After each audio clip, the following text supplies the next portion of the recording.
চাচা সব উঠাই দিছি। গুড় ওই গুড় টুর আছে তো? হ্যাঁ হ্যাঁ উঠাই দিছি। এনে ধর।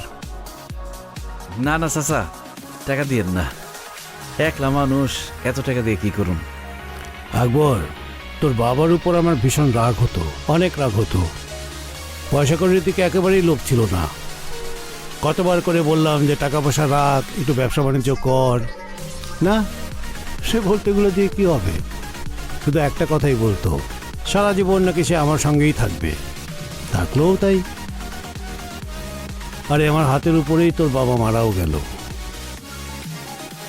তুইও আমার কথা শুনলি না, না গেলি ঢাকায়, না নিলি টাকা কোনো ব্যবসা করার জন্য। আমার বাবা নাই, এতিম মানুষ। আদর ভালোবাসা যা পাইছি আপনার কাছ থেকেই পাইছি। বাবার কাছ থেকে তো টাকা নিয়ন যায় না, দোয়া নিয়ন যায়।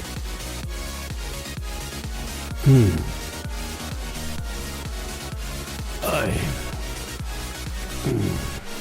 ভালো থাকিস। ও কখনো আসলে ওর হাতে টাকাটা দিস। জি। হায় মা।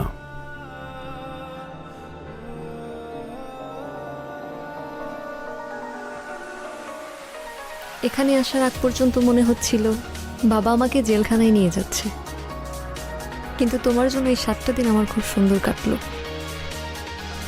অসংখ্য ধন্যবাদ। ঢাকায় যাওয়ার পর আমার কথা মনে থাকবে?